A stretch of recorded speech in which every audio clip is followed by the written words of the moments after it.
Hi everyone, I'm Nidhi. I'm from the 2021 batch. Our final year practical exams got over on 26th April. I think that's around 3 or 4 days back. So we had 11 subjects for final year, as you all know. We had medicine and its allied subjects. We had surgery with its allied subjects and pediatrics, OBGY, ENT, ophthalmology. So in total, we had 11 subjects, and well, that was very exhausting. So I'm so glad I'm finally done with all the exams. In this video, I'm going to share my experience. I'm going to tell you how exactly we tackled all these subjects and what exactly we went through during the theory exams and the practical exams. Okay, so I was in batch A, and in the entire batch of 30 students, I was the last roll number. So, which was okay because, see, being the first roll number is very unfortunate, I believe, because you're the first one to experience the Viva, and you're the one who comes and guides the entire batch about whatever's going on in the examiner's room. So, I would say being the last roll number is not that great as well, because first of all you have to wait for hours and hours until it's your turn to give the viva. By then you're really tired, so you do get to know what sort of questions are being asked. You get used to the atmosphere. So being the first and last roll number has its own pros and cons.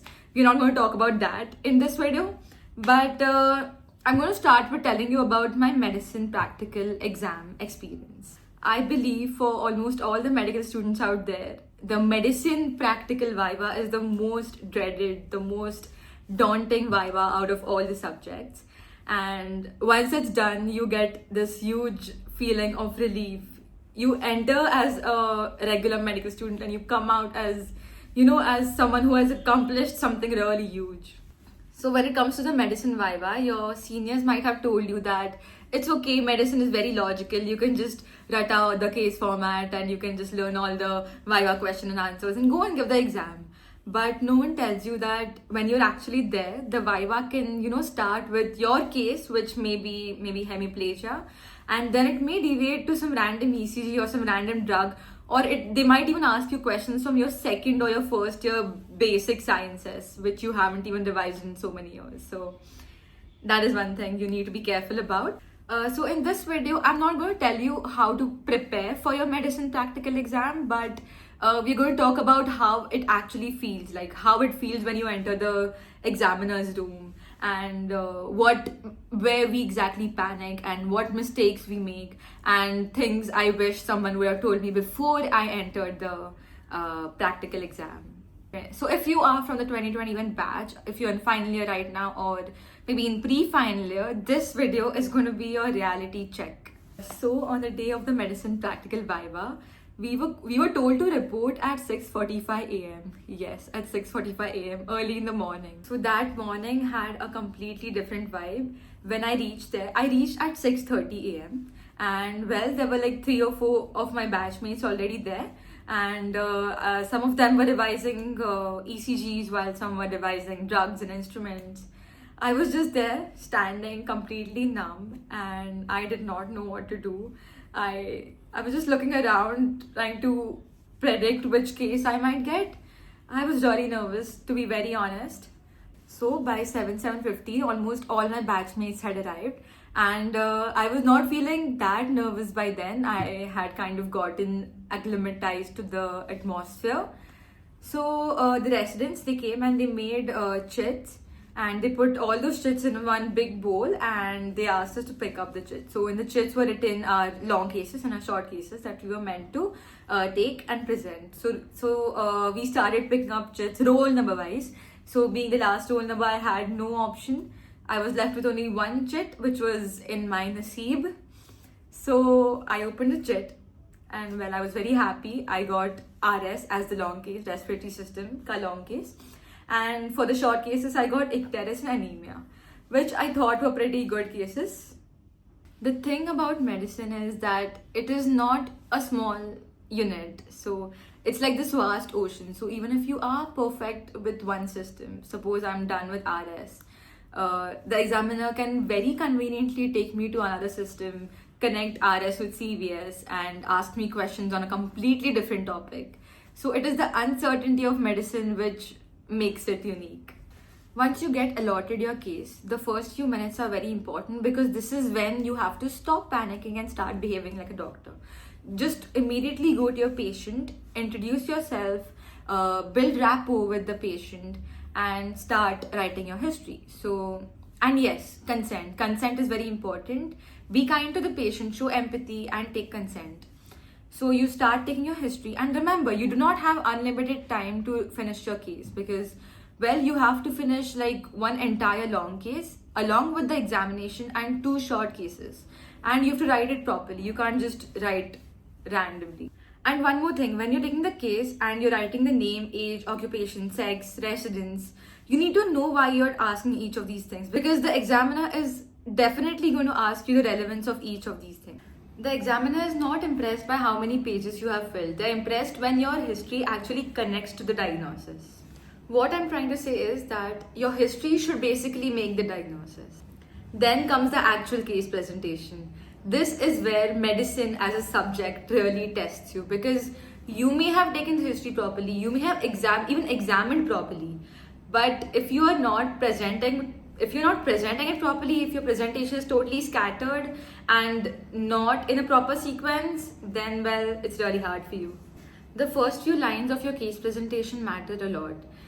You have to sound calm and confident at the same time. So you don't have to say something like the patient came with weakness and I asked him this and then he told me this and then I asked him that and then he told me that. You have to say it in a proper structured way. So normally when I present a case, I say something like my patient, a 55-year-old gentleman, farmer by occupation, resident of Aurangabad, presented to the OPD with chief complaints of this. See, once you say this, immediately the examiner knows that you are thinking in a clinical direction. So these are supposed to be your initial opening lines, which is the demographic details and the chief complaints. It is basically like your movie trailer. So if your movie trailer is perfect, then the rest of the movie is going to be awesome. So if they don't like the movie trailer, they're going to start interrupting. And once they interrupt, your confidence is going to go down. So try and practice your initial lines, opening lines, repeatedly before giving your viva, and not in your head. Do it aloud. Practice it aloud. So you're perfect with it, and don't give them a chance to interrupt at this point. So next comes the viva, the dreaded viva. So you do not have to get nervous over here. Be confident and don't be overconfident. Be composed, I would say. So the examiner is going to ask you questions and then you answer. And the examiner will then pick up one word from your answer and ask you questions revolving around that particular word.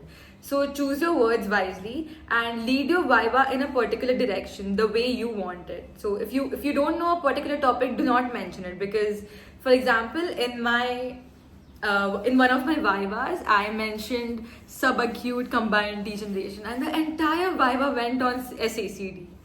Another example, suppose you say, well sir, I think this is an upper motor neuron type of lesion, and then you're stuck. The examiner is going to pick up that particular word, which is UMN, and he's going to ask you hundreds of questions. Okay, maybe not hundreds, but maybe 10 to 15 questions on that particular word.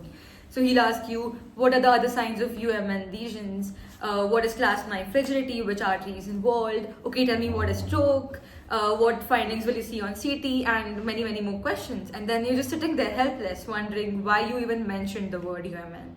So choose your words wisely and mention only the things that you know. You are the one who should decide towards which direction you want to lead your viva. You should know that one word can open many, many doors. So if you say ischemic stroke, you should know why it is ischemic. You should know the types of stroke.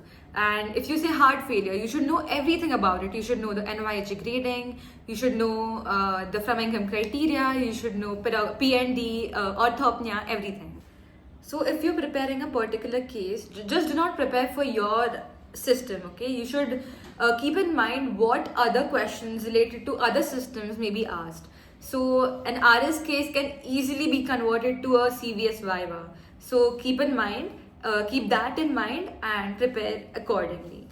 One thing I realized while giving the medicine viva is that the examiner does not expect you to know the textbook answers. He does not want you to rote learn anything. He wants to see if you're going to become a good doctor. So, if in case you do not know any rare point, it's totally fine. But if you do, it's definitely going to fetch you extra points. But if you don't, then it's fine. But on the other hand, if you do not know how to take the pulse or the BP, if you don't know how to manage a hypoglycemic patient, if you don't know how to manage a patient who is breathless, and maybe if you don't know how to read a basic ECG, well, that is going to be a problem. Medicine practicals reward your basics. Basics are not easy topics. Basics are what save you in the practical. Now that I'm done with my medicine practicals, I sometimes sit and wonder what are the things that I could have done differently.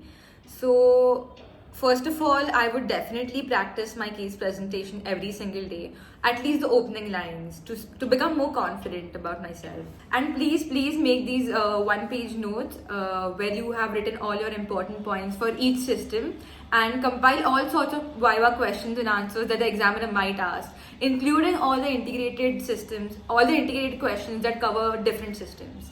So make these notes, these cheat sheets that you would be able to revise right before the exam, because when I was giving the exam, just a day prior to the exam, I was totally overwhelmed because there was so much information to revise. There was an entire book, Balur, which I use. There was Kundu. I was so confused. I did not know which book I should read at that particular time. So make small notes that you can easily revise just one day prior to the exam. So after my case presentation and my case viva, I went in for my drug viva.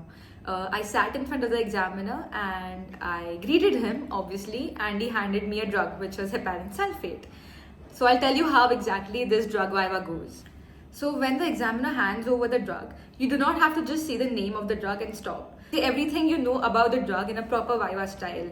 And in case you're not confident, you can definitely practice the script beforehand before entering the hall.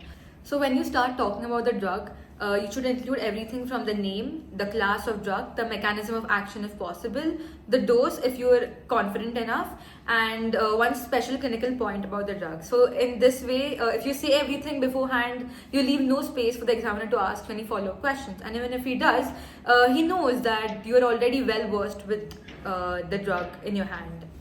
So after I was done with the drug viva, I went for the instrument viva. This is another kind of fear because the examiner will keep the instrument in front of you and he will just ask you to identify, and then he'll ask you follow-up questions, or he might expect you to start talking in a proper viva style.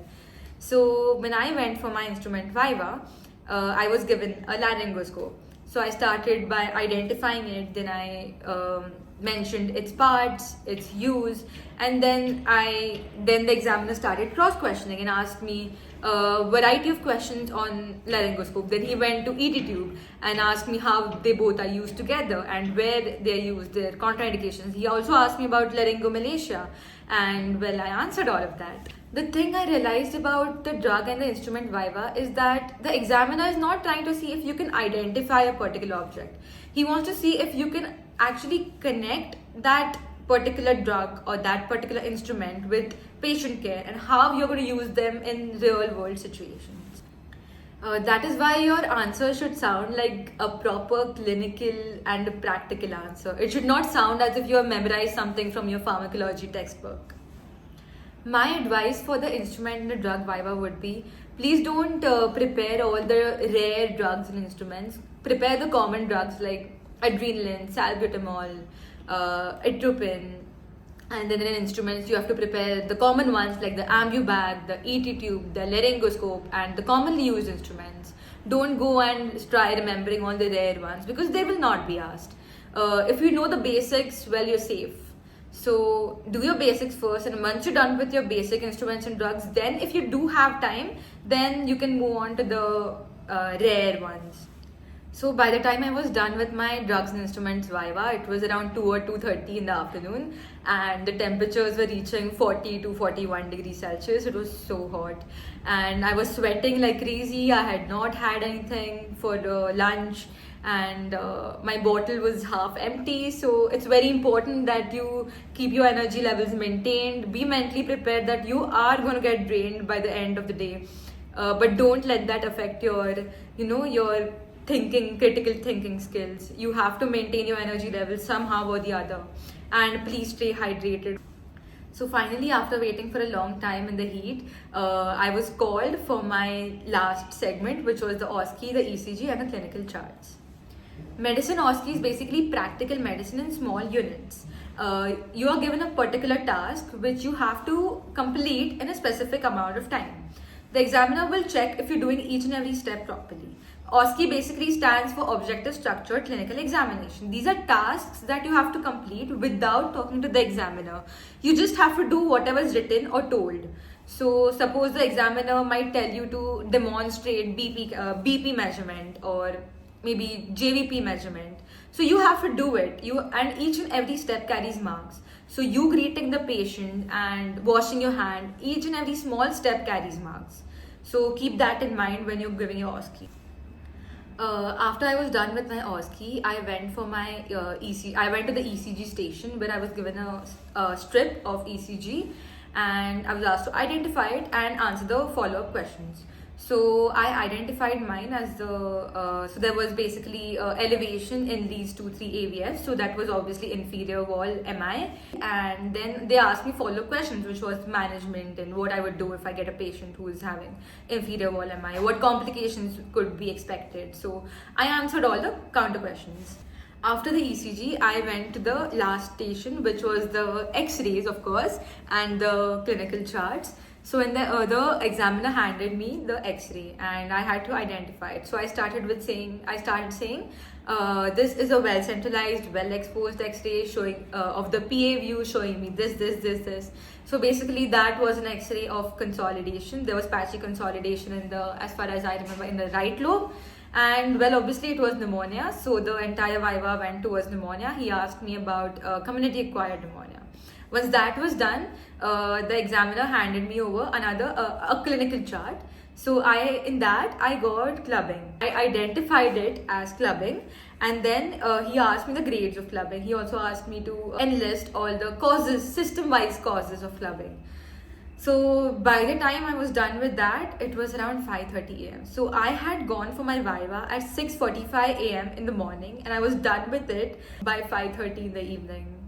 Almost 12 hours. Can you imagine 12 hours? You're there for 12 hours and then you have to go home and prepare for the next viva.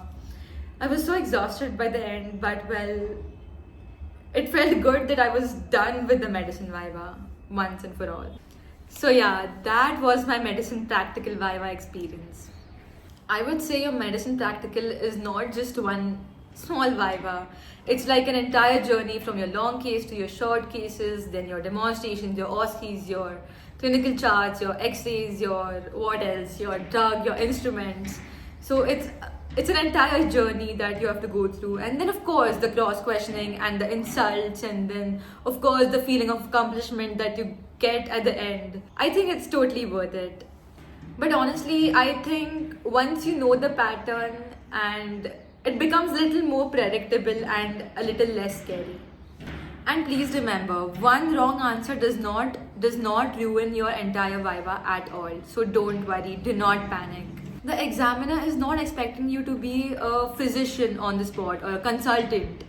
They want to see if you're going to be a safe future doctor, if you can communicate properly, if you can think practically in a clinical direction. That is what matters.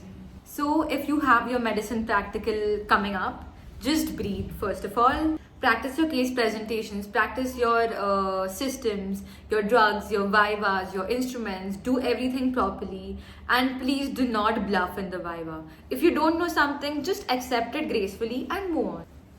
Medicine viva is 100% going to humble you, but it will also make you realize how much you have grown from the first year to the second year to the third year and finally to your final year.